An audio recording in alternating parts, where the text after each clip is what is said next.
Olá, começa agora o programa Saúde Livre dessa semana.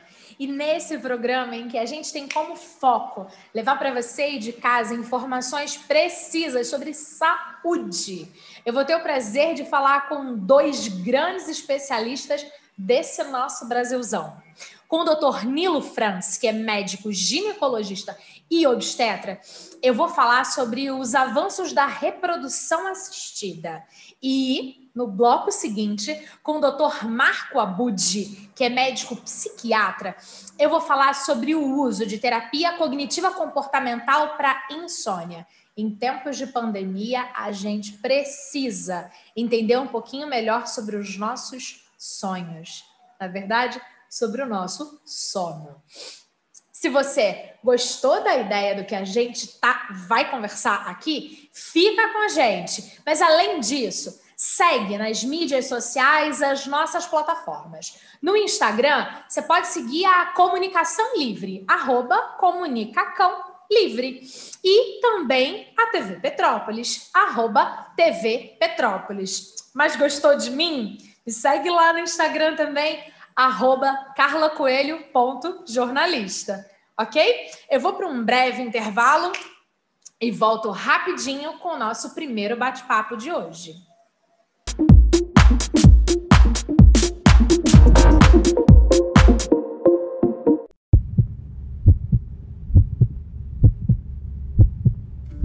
O Lar Nossa Senhora das Graças é uma entidade que acolhe há 63 anos crianças e jovens em situação de risco e vulnerabilidade social. Atualmente, o lar possui estrutura composta pela casa principal e anexos, além de uma equipe formada por 42 profissionais. Precisamos da sua ajuda para os gastos mensais com equipe, alimentos e itens de higiene dos nossos pequenos. Qualquer valor já é de grande ajuda. Lar Nossa Senhora das Graças, o amor que transforma vidas. Samóveis é sinônimo de tradição e qualidade. Aqui você encontra tudo para deixar o seu lar aconchegante, elegante e confortável. Armários, cabeceiras, camas, mesas, sofás e muito mais. Acompanhe as mídias sociais, participe dos feirões e aproveite as promoções. Pensou em móveis? Pensou em Samóveis. Desde 1972, mobiliando o seu lar.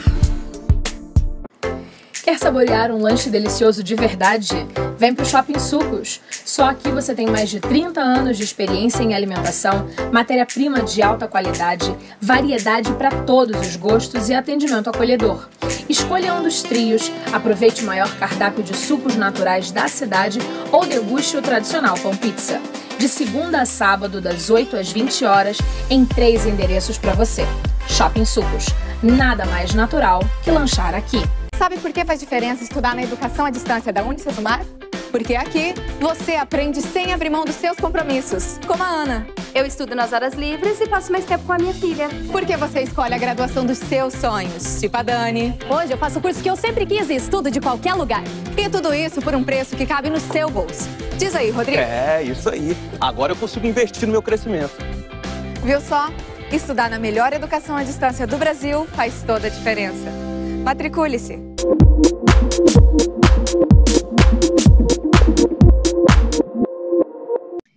Então, estamos de volta com o programa Saúde Livre e nesse bloco eu tenho o imenso prazer de conversar com o Dr. Nilo Franz. Ele que é médico, ginecologista e obstetra e é especialista em reprodução humana. E a gente vai falar um pouquinho sobre os avanços da reprodução assistida.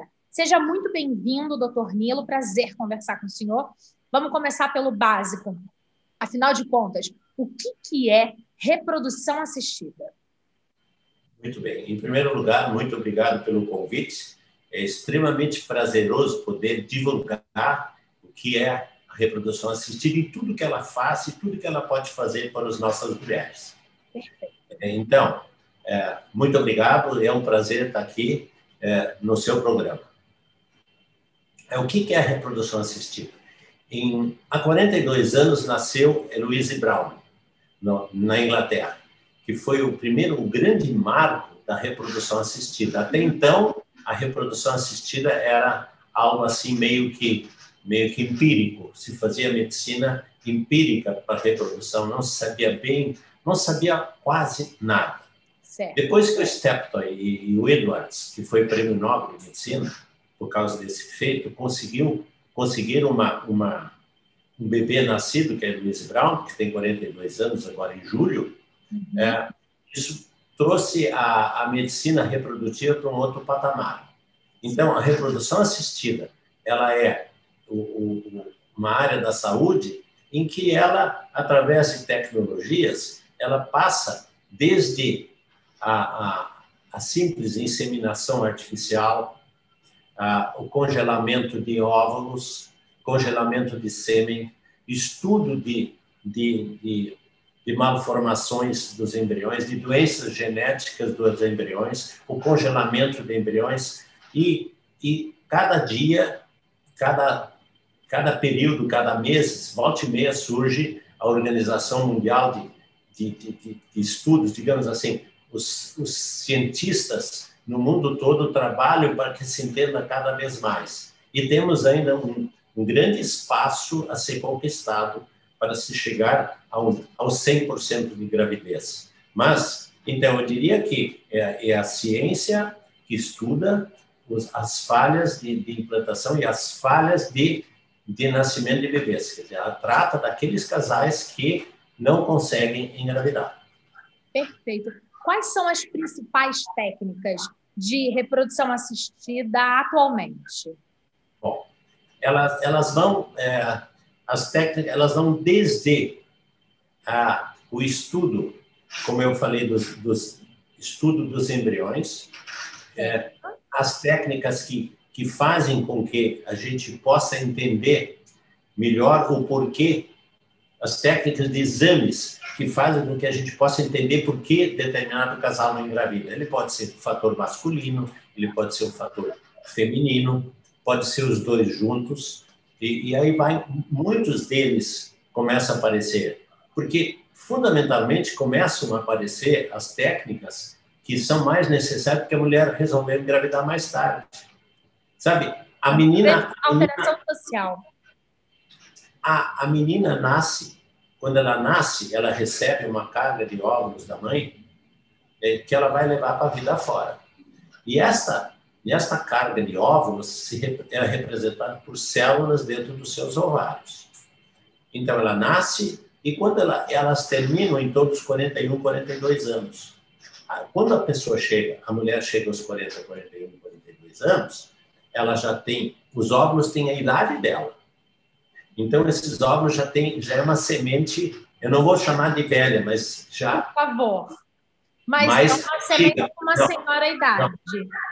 Tem uma coisa que temos que diferenciar aqui na nossa conversa hoje, que é o seguinte: a mulher aos 40 anos, ela é jovem, ela é uma menina. Aos 50, continua jovem. E as que mais se preocupam com saúde aos 60 são jovens. Nós temos mulheres aos 60 anos que, quando passa na rua, você dá 35 para elas. Então, significa assim. Agora, ovário não tem nada a ver com isso, desgraçadamente, cara. Ovário não observa essas regras. Ovário envelhece, quer queira, quer não queira, quer se cuide, quer não se cuide. Claro que quem não se cuida, isso ainda piora. Isso piora ainda mais. Agora, ele não passa, se passa dos 41, mais 42, 43, e aí está acabando. Tá? Ele realmente é assim. Diferente do homem. O homem, quando chega, ele nasce com os testículos bem pequenos, tipo um grãozinho de feijão. E quando chega na adolescência, os hormônios começam a mexer com ele, os testículos crescem, ele produz espermatozoides até morrer. E dizem que até depois de morto o homem reproduz. Se uma hora depois que ele morreu fizer uma punção nos testículos, não vai ter espermatozoide vivo. E com a mesma qualidade? Não, é claro que a idade piora tudo, né? Okay. Não dá para esconder também, né? Quer dizer, um cara de 80 anos, potencialmente, ele é fértil. Agora, é claro, ele vai ter os impactos da idade. Perfeito. Ele já vai transar menos, ele já vai ter menos espermatozoide. É claro que se ele tem uma doença qualquer... E as doenças vão... A conta das doenças, do que nós fazemos errado, vem na velhice. A conta vem. Não tem dúvida. E também vai pagar essa conta na fertilidade. Também, aos 80 anos, é mais hora dele reproduzir. Vamos combinar aqui que... A reprodução também tem a ver com o cuidado que vai dar para esse indivíduo que nasce por conta dessa reprodução. Sem dúvida.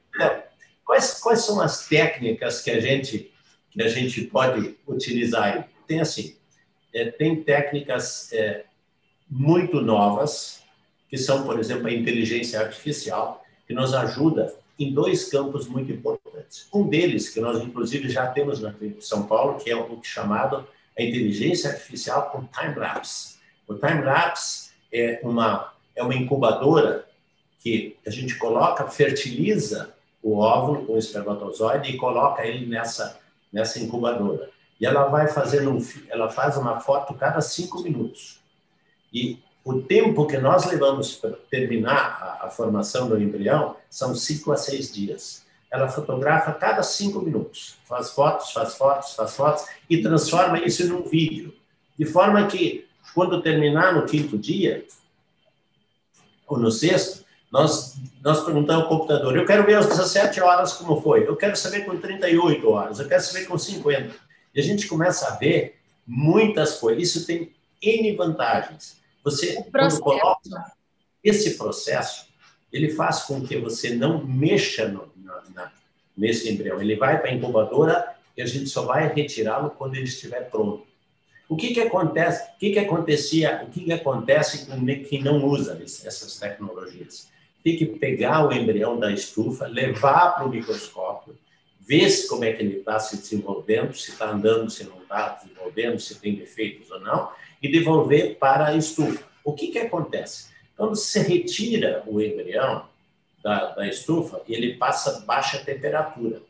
Se ele baixar 1 grau, por exemplo, ele vai baixar mais que isso, este embrião se estressa muito e vai levar 3, 4, 5 horas para reequilibrar o seu pH, suas condições de crescimento.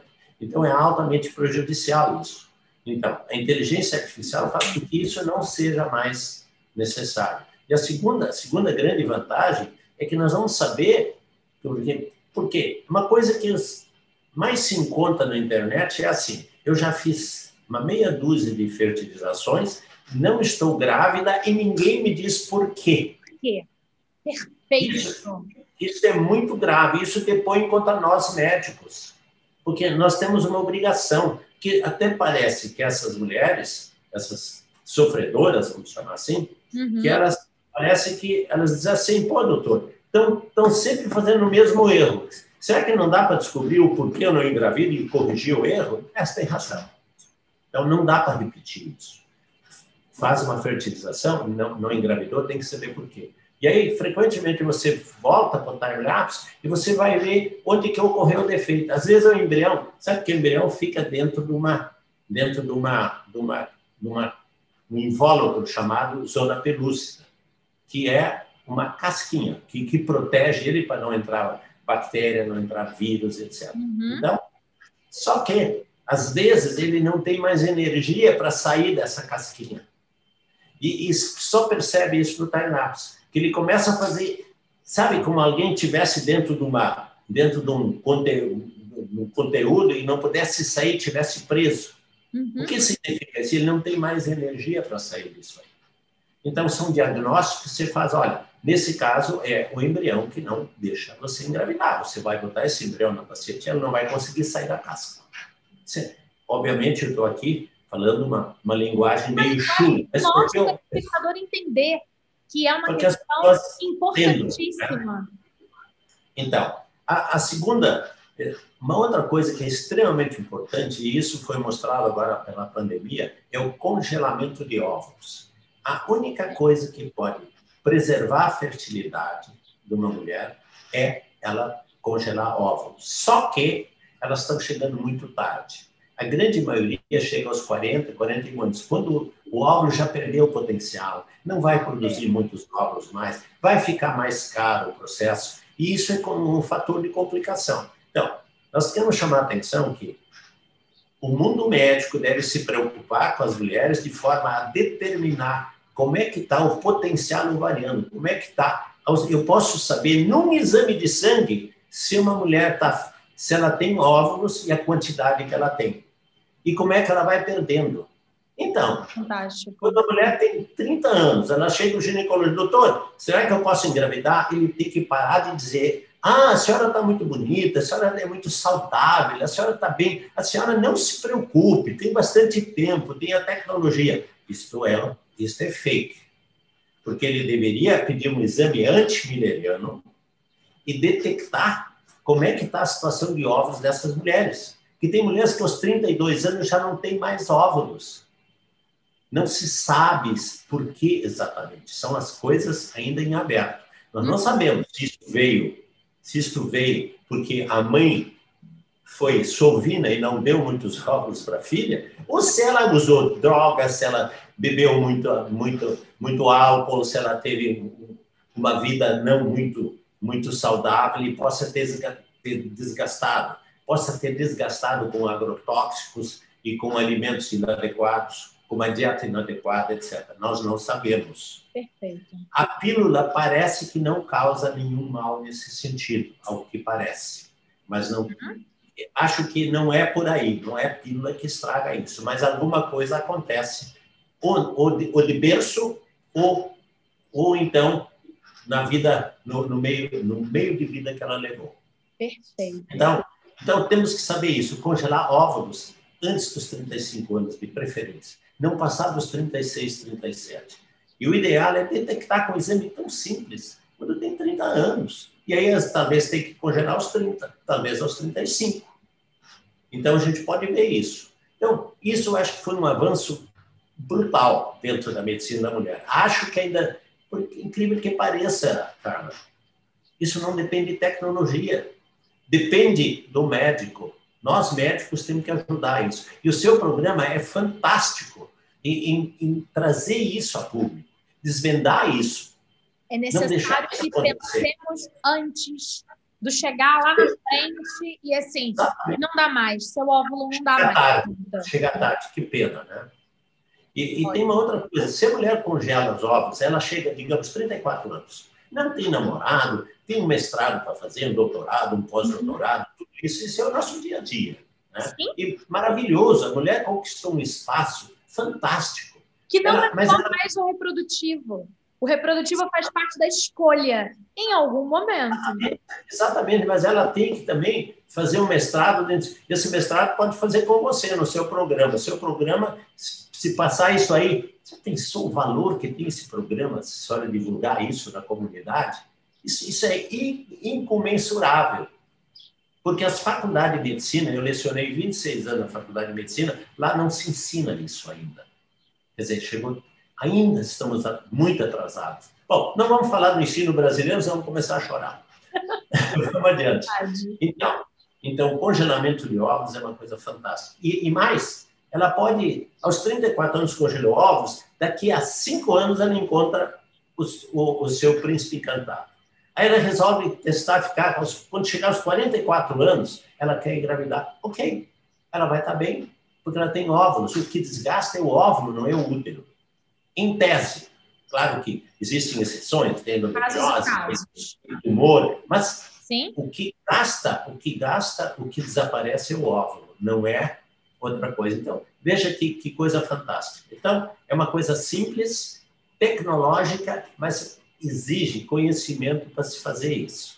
Perfeito. Um óvulo que foi congelado, retirado de uma mulher com 34 anos e que vai ser reimplantado nessa mulher em forma de embrião, se eu estiver equivocada, me corrija, aos 44 anos, esse óvulo ele tem 34 e não tem problema nenhum porque esse útero tem 44. Exatamente, ela não precisa fazer nenhum teste para doença de mulher de 40 anos, porque ela, na verdade, o embrião dela tem 34 anos. Ela frisa a sua vida, a sua fertilidade. Então, ela fica frisada e pode fazer festa nesse tempo todo. Quando a gente pensa nos grandes avanços, então, quando o assunto é reprodução assistida, a gente está falando dessa questão tecnológica que, enquanto o embrião está se formando, ele não precisa mais ser manipulado. E a gente consegue ver se ele foi formado corretamente para, no processo da introdução, a gente ter uma ampliação do resultado positivo, digamos assim?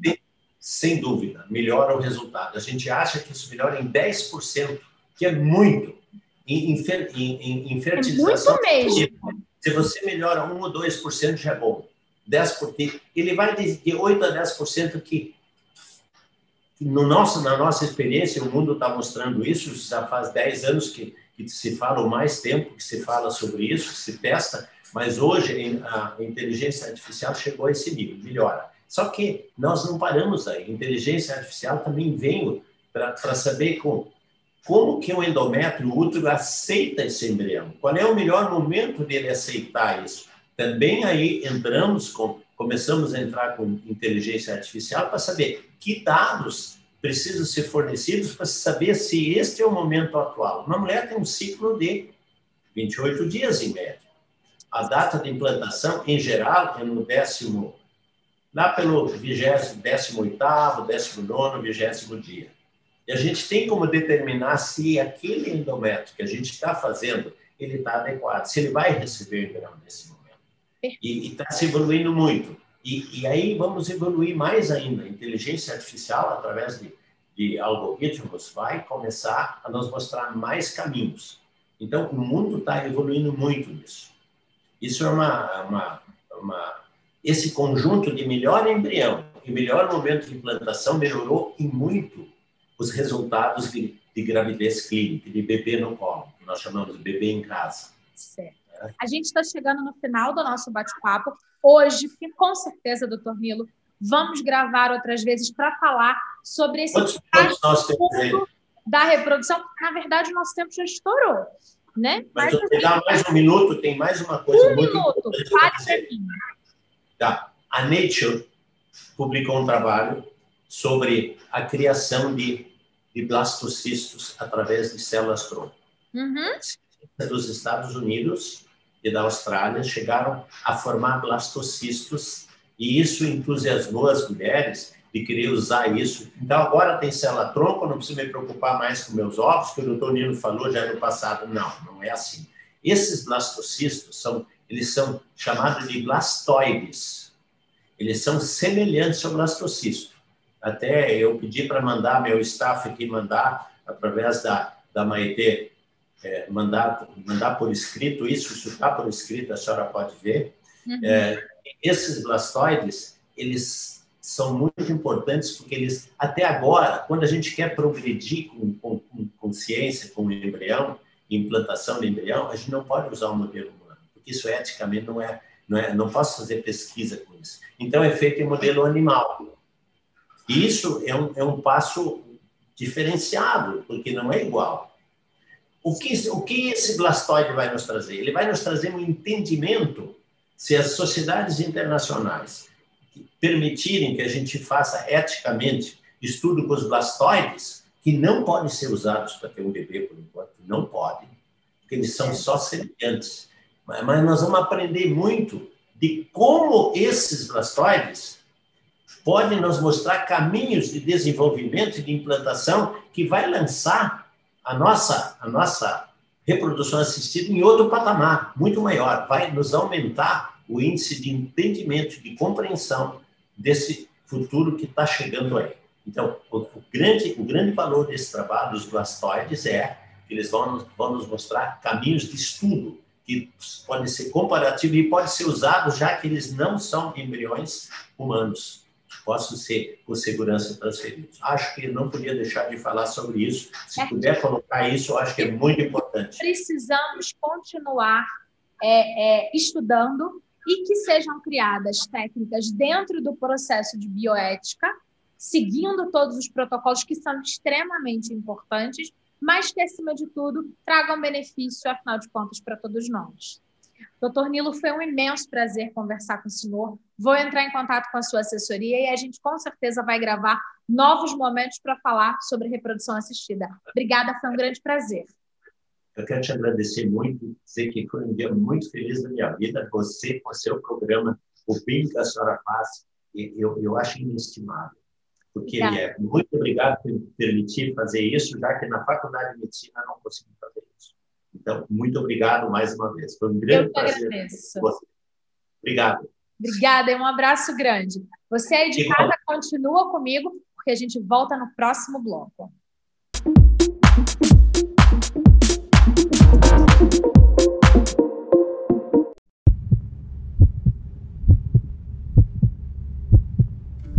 O Lar Nossa Senhora das Graças é uma entidade que acolhe há 63 anos crianças e jovens em situação de risco e vulnerabilidade social. Atualmente, o lar possui estrutura composta pela casa principal e anexos, além de uma equipe formada por 42 profissionais. Precisamos da sua ajuda para os gastos mensais com equipe, alimentos e itens de higiene dos nossos pequenos. Qualquer valor já é de grande ajuda. Lar Nossa Senhora das Graças, o amor que transforma vidas.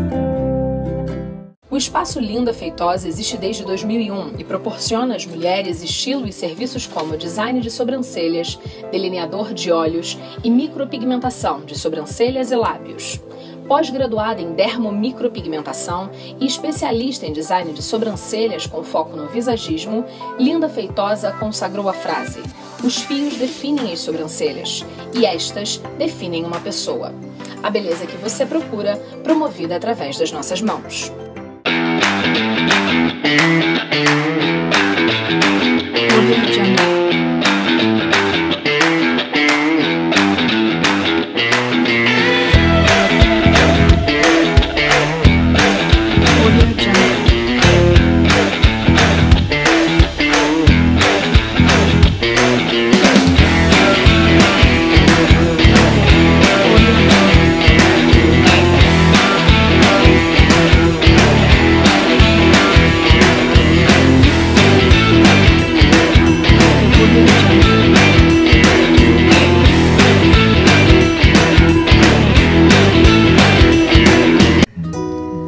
Transtornos emocionais, bloqueios energéticos, sintomas no corpo físico, desarmonia nos relacionamentos e falta de autoconhecimento podem trazer sofrimento para a vida. As terapias holísticas são o caminho para uma vida harmônica e plena e te levam ao reencontro consigo mesmo.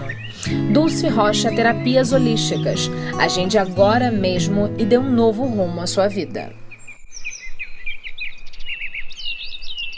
A academia que você já conhece agora tem 2 espaços com uma estrutura especial para musculação, aulas coletivas como spinning, jump, ritmos, pilates e localizada, e um centro de lutas com diversas modalidades.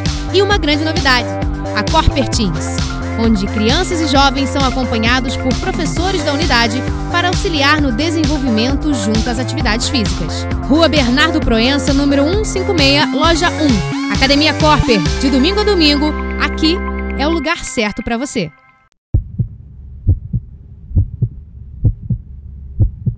O Lar Nossa Senhora das Graças é uma entidade que acolhe há 63 anos crianças e jovens em situação de risco e vulnerabilidade social.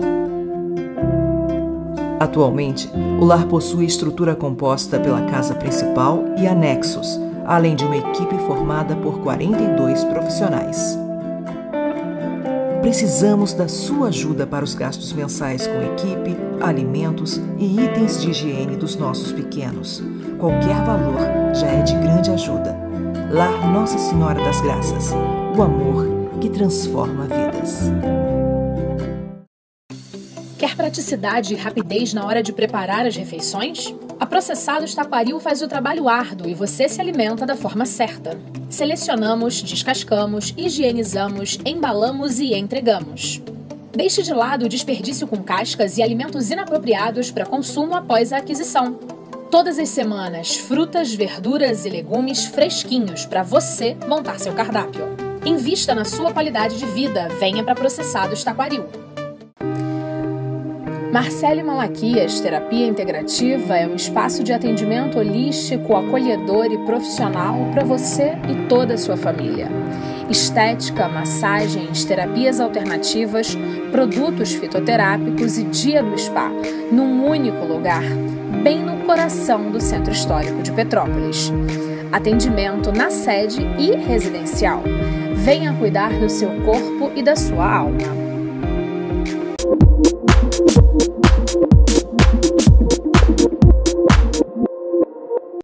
Estou de volta com você aí de casa que está assistindo o programa Saúde Livre. E nesse terceiro e último bloco eu tenho o prazer de conversar com o Dr. Marco Abud. Ele que é médico psiquiatra.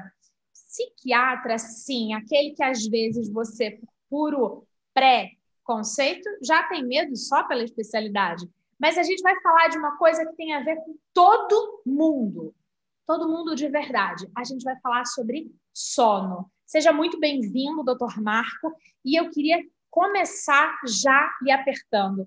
Afinal de contas, de que forma a pandemia piorou o sono do brasileiro? Perfeito. Bom, muito obrigado aí. Agradeço muito o convite e a oportunidade de falar sobre isso. Como você mesmo falou, né? Psiquiatria tem um marketing que não é dos melhores, mas o fato é que a psiquiatria, enfim, a gente não tem uma história também muito bonita, mas o fato é que, atualmente, a psiquiatria ela trabalha como uma neurociência clínica, ou seja, a gente tenta entender como é o funcionamento do cérebro. A gente brinca que, enquanto a neurologia trata do hardware, né, a gente trata do software, ou seja, como que todas essas peças elas funcionam para que a gente consiga desempenhar as nossas funções, nos relacionarmos. E o sono é algo fundamental para a manutenção, tanto da nossa saúde física quanto da nossa saúde mental. Ao mesmo tempo que qualquer quadro de humor, de ansiedade, depressão, enfim, qualquer transtorno psiquiátrico, ele altera o sono, o inverso também é verdadeiro. A insônia é um fator de risco para vários quadros de saúde mental, incluindo depressão, ansiedade e muitos outros. Todos nós estamos com o sono bagunçado. De fato, a pandemia, ela aumentou de forma bastante intensa, isso já era previsível, todos os quadros da nossa saúde mental, e aumentou muito os índices de insônia, né, tanto no Brasil quanto no mundo. Claro que a coisa mais intuitiva, né, que todo mundo pensa, a gente está com insônia porque estamos mais ansiosos.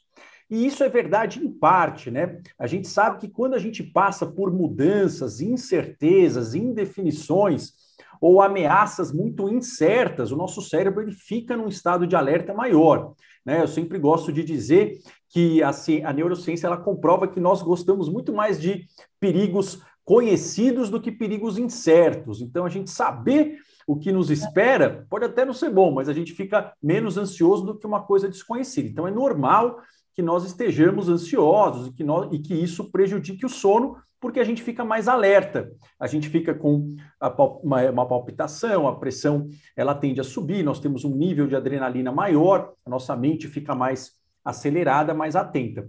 Só que, se isso começa a durar algumas semanas, ou começa a acontecer outros mecanismos que fazem com que a gente continue dormindo mal, mesmo que a ansiedade tenha ido embora, mesmo que o alerta tenha ido embora.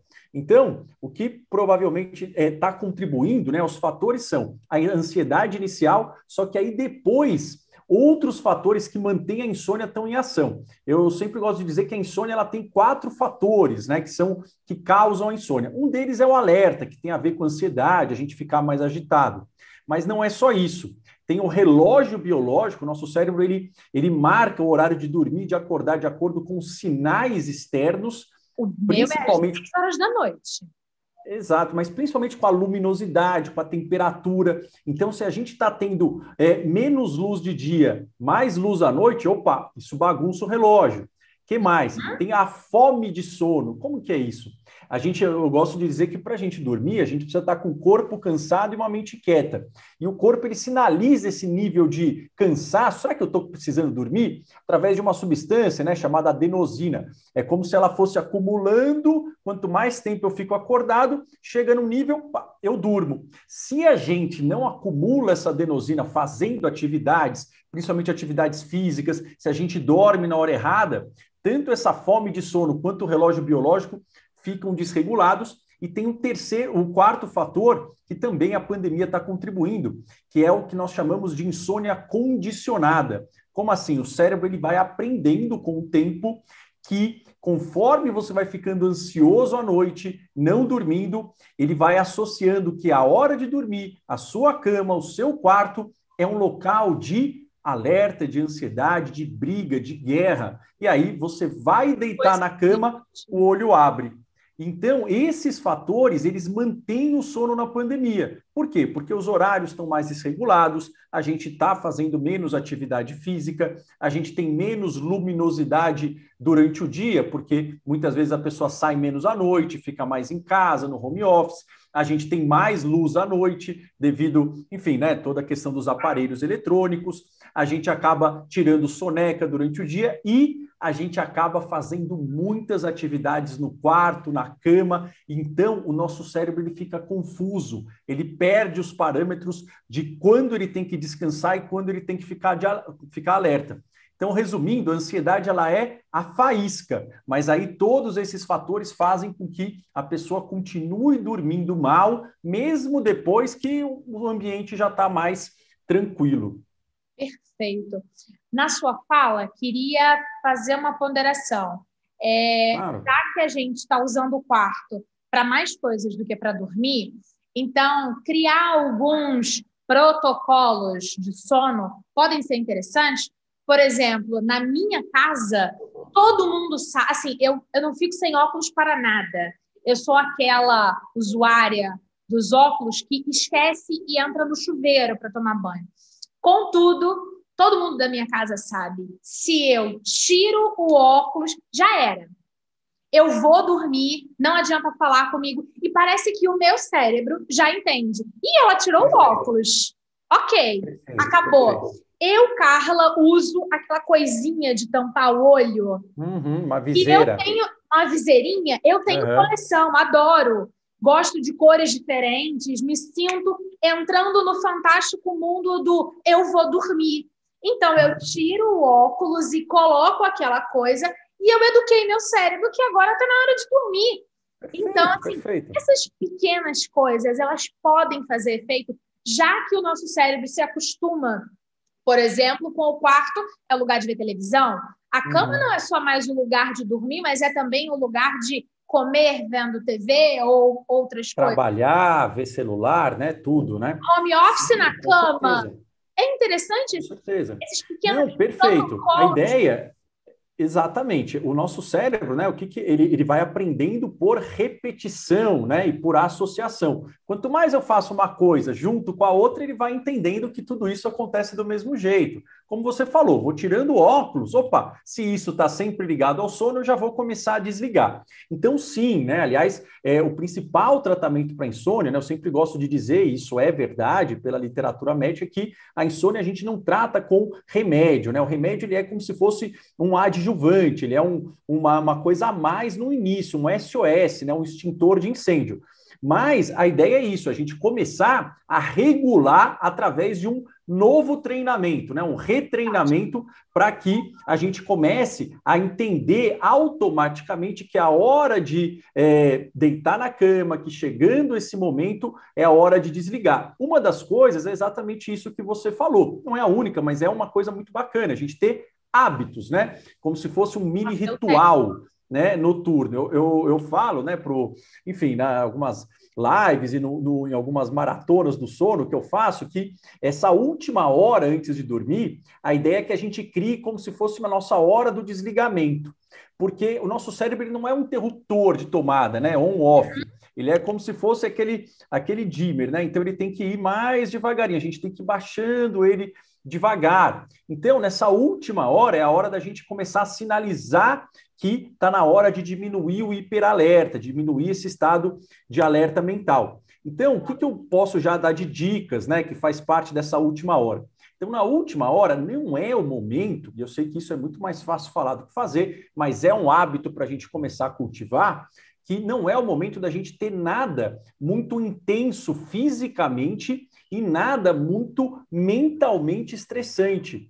Por quê? Porque tudo que exige esforço mental ou esforço físico tem um pico, né, de consumo de energia, de adrenalina, e demora para baixar, né? Então, a gente não consegue estar fazendo uma atividade muito intensa, opa, vamos dormir.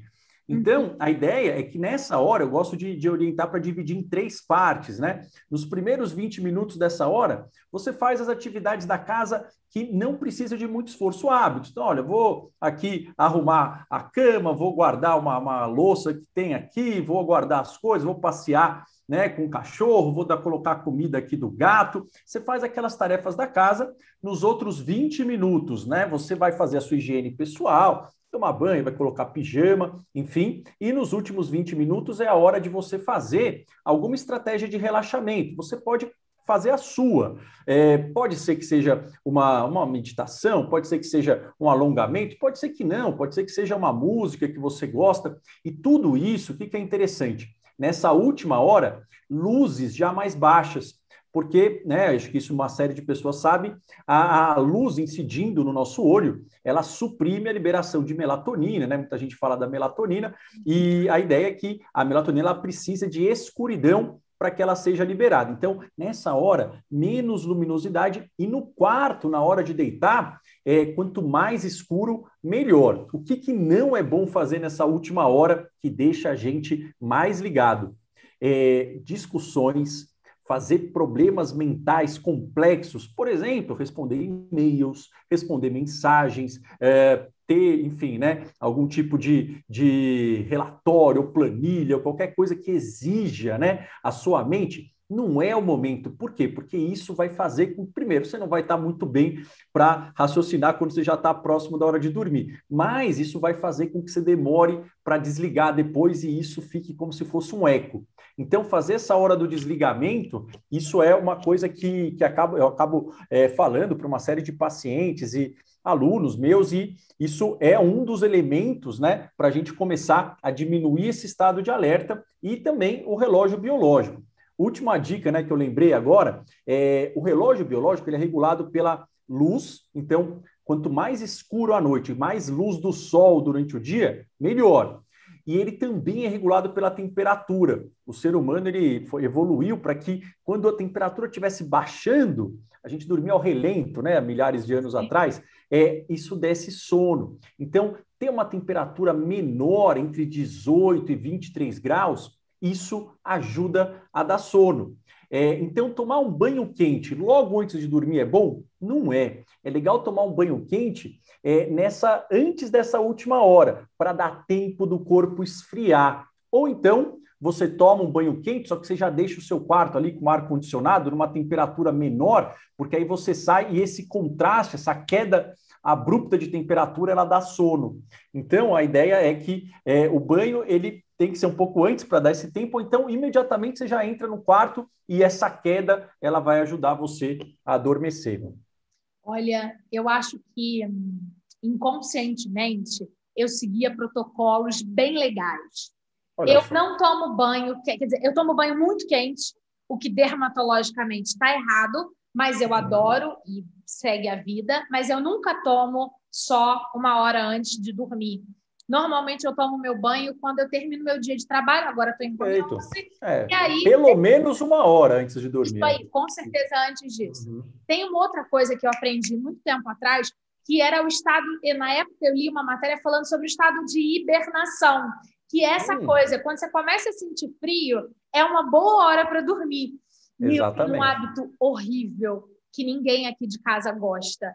Às vezes eu ligo o ventilador para o corpo esfriar, para eu sentir o frio, para dormir. Não, mas isso você tá agindo de acordo com a nossa biologia, tá certo? Olha que legal! Então, assim, eu ligo... Como a gente está em Petrópolis, raramente as pessoas têm ar-condicionado. Petrópolis é uma serrana e tal, não sei o quê. Mas eu tenho um ventilador porque os verões começaram a melhorar, a esquentar. E eu tenho um ventilador que fica no meu quarto. E aí, ninguém entende. Mas, às vezes, eu ligo o ventilador antes de pegar na hora do sono. E eu sinto exatamente isso. Quando eu começo a sentir o frio, eu desligo o ventilador, coloco a meia, tiro o óculos, coloco o tapa-olho. E, para finalizar, como eu tenho uma cabeça ansiosa E aí eu cuido da minha ansiedade com terapia cognitiva comportamental e com terapias holísticas, porque eu sei a ansiosa que eu sou.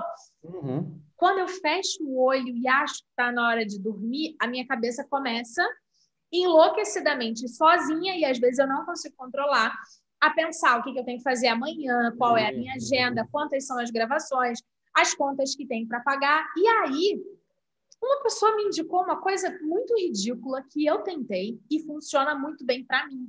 E aí eu queria que você dissesse para a gente se eu tô louca, tudo bem que para mim funciona, mas se pode ser uma ideia boa. Quando eu faço, depois desses protocolos que eu compartilhei aqui com o senhor e com o nosso telespectador, eu conto de 100 até 1. Eu acho que é super simples. Eu sei que 100, 99, 98, 97. E eu fico meio que presa nessa linearidade dos números que já estou acostumada. E, ao mesmo tempo, não é um pensamento muito complexo, mas me facilita a não ficar resolvendo coisas na cabeça na hora de dormir. É quase que uma meditação. Isso, a ideia é que essa estratégia, eu sempre gosto de dizer, né, porque não existe uma estratégia dessas, né, que seja, assim, imediata, que funcione para todo mundo, né? Claro que existem algumas que ajudam, mas, de verdade, né, seria ótimo se tivesse algo que a gente fizesse e todo mundo melhorasse, porque, obviamente, a gente ia fazer o tempo todo isso, né? Isso não quer dizer que não tem, claro, a gente desarmando, a gente fazendo esse recondicionamento, entre aspas, isso melhora a insônia em 90% dos casos, né? Esse seria o tratamento, assim, digamos, padrão ouro, que nós chamamos na medicina. Então, eu gosto de dizer isso porque tem estratégias, mas a ideia é que você tenha que ter esse arsenal, porque às vezes uma estratégia funciona mais para uma para outra, e aí a gente vai acabando ficando frustrado, falar, pô, mas para mim não funciona, então quer dizer que eu nunca vou melhorar. Não, não é isso. Essa estratégia que você falou teoricamente de uma questão da nossa mente, do nosso cérebro, que a gente adormece, né? A gente sente sono com coisas que são muito monótonas e repetitivas, né? Então, coisas que elas são repetitivas, que vão indo, entre aspas, coisas que são meio chatas, né? Aquela aula chata, aquela coisa, aquela voz que monótona, que ela vem ali naquele mesmo tom, isso vai dando sono naturalmente. Por isso que algumas pessoas se dão bem fazendo esse tipo de contagem, isso pode ajudar uma série de pessoas. Então, tem até quase como uma meditação, você pode fazer isso contando as suas respirações.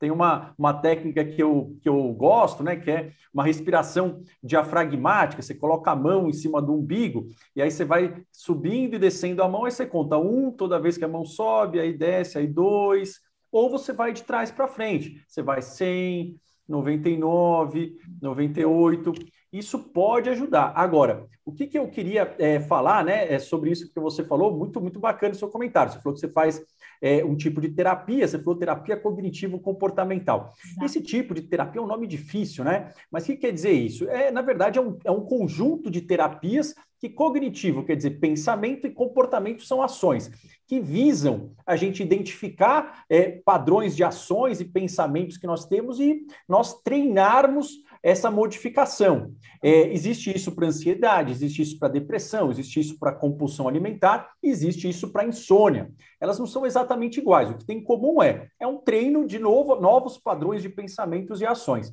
E esse tipo de treino, a TCCI, que é terapia cognitivo-comportamental para insônia, é o tratamento padrão ouro para insônia, né? Ele é mais eficaz do que essas medicações para dormir, tanto a curto prazo quanto a longo prazo, né? É esse tratamento que faz, de fato, as pessoas com insônia conseguirem curar, superar essa insônia ao longo do tempo. Uma dica que faz parte da TCCI, que tem a ver com os pensamentos, é porque, de fato, algumas pessoas elas ficam muito preocupadas à noite. E aquele silêncio, né? Aquela hora ali de você deitar, parece que vem tudo, né? Porque não tem nada para distrair, é muito angustiante. E algumas pessoas elas podem fazer essa técnica, mas pode ser que seja difícil, porque fica pipocando, né? Uma dessas preocupações. Então, uma dica, né, que as pessoas podem colocar a partir de hoje é o quê? Né? Antes dessa hora do desligamento, que a hora do desligamento é para a gente não pensar em muita coisa, mas antes disso, pode ser depois que acabou o trabalho, pode ser, enfim, quando você chegou em casa, mas antes dessa última hora, você anotar qualquer preocupação que venha na tua cabeça. né? Então, qualquer coisa, por mais que seja prática, por mais que seja absurda, né? Estou preocupado se eu vou encontrar um namorado, estou preocupado se eu vou perder meu emprego. Às vezes, preocupações que não tem muito o que você fazer na hora, mas a nossa cabeça, ela prega essas peças na gente. Anota, claro, preocupações do dia seguinte, poxa, então, preciso pagar, preciso fazer ali, ok. E aí você anota isso, porque escrever parece uma coisa muito simples, mas escrever ativa a área da fala, a área verbal, e essa área, ela tem a ver com essa parte mais pré-frontal, e além de ativar isso, essa parte também ajuda a diminuir a ansiedade, então ela regula, ela serve como um freio. Então toda vez que você escreve, que você dá um nome para o que está acontecendo, isso regula a ansiedade. Por isso que o ser humano adora dar nome para as coisas, porque isso deixa a gente mais calmo, né? Então, escrever isso 1 hora antes, aí você deixa no caderno. Escrever ou escrever? As duas coisas ajudam, mas aparentemente escrever na mão é mais eficaz ainda, porque você está colocando mais áreas cerebrais naquele movimento, você está colocando, digamos, mais ativação pré-frontal, isso dá uma inibição maior. Mas escrever no computador também funciona. Eu gosto de escrever na mão, mas também porque eu sou, né? Você é de uma geração pré-internet, né? Eu nasci sem computador na minha vida ainda. Mas, enfim, hoje em dia, não que vai ser ruim. Mas aí o que é legal? É deixar um outro caderninho meio ali, né, na beira da cama. Para quê? Para que se veio aquilo, você anota e aí você se dá, né? Você imagina se dando permissão para soltar.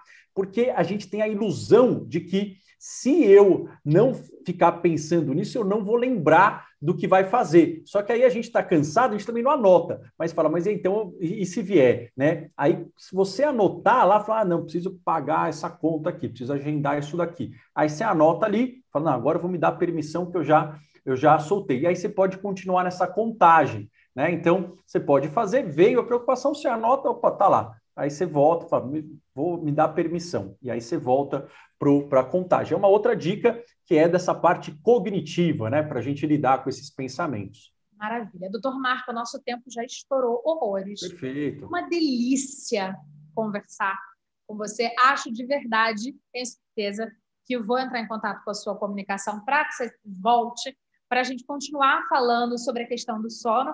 Afinal de contas, em via de regra, a gente deveria dormir 1/3 do tempo do dia. E aí a gente pode, quem sabe, discutir essa questão no próximo programa. Se todo mundo tem que dormir mesmo 8 horas, porque a gente fica nessa máxima de inconsciente coletivo. E aí, essa regrinha, né? Será que todo mundo precisa de 8? Será que tem gente que precisa de mais? E a gente começa isso no próximo programa, pode ser? Combinadíssimo. Maravilha, vai ser um prazer tê-lo de volta. Obrigada de verdade. Um abraço, um prazer. Tchau, tchau. Obrigada a você que ficou com a gente no programa Saúde Livre de hoje. A gente volta em breve com um novo programa. Um abraço grande e até lá. Tchau, tchau.